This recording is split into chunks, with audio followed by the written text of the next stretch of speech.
morning, good afternoon, and good evening po mga bis. Kung anong oras man kayo dapat na ng ating motovlog na ito, no? Oo. So andito naman muli nagbabalik ang inyong kasampulan at kabandon po sa kalsada na ngayon po ay inulan bigla at may pusang tumawid po sa kalsada. Opo, ayan. Pag mga ganun po, no, medyo mag-menor kayo, diba? Hindi bigla nyo na ng bibilisan. Diba, may mga buhay din po yan, di ba?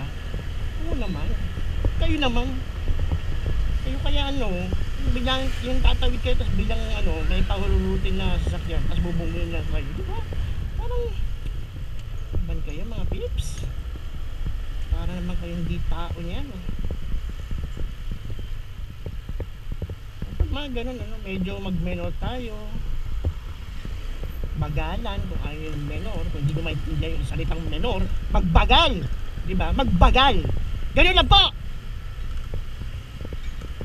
Oo, kasi di ba, saan ba tayo? Nasa normal na kalsada po tayo. Wala po tayo sa racing racing track, race track. Wala tayo sa ganun, okay? Nasa normal na kalsada lang po tayo ng Pilipinas, di ba? Pilipinas, utang ganun. Ay, naku. Ay, naku.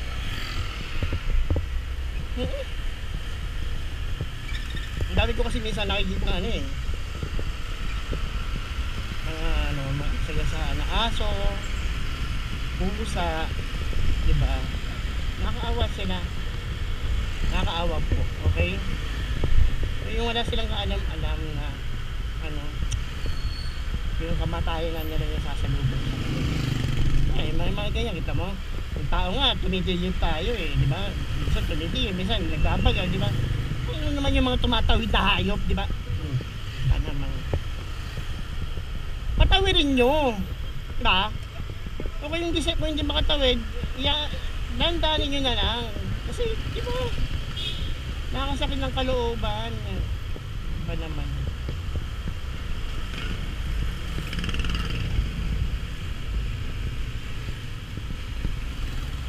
Grabe naman.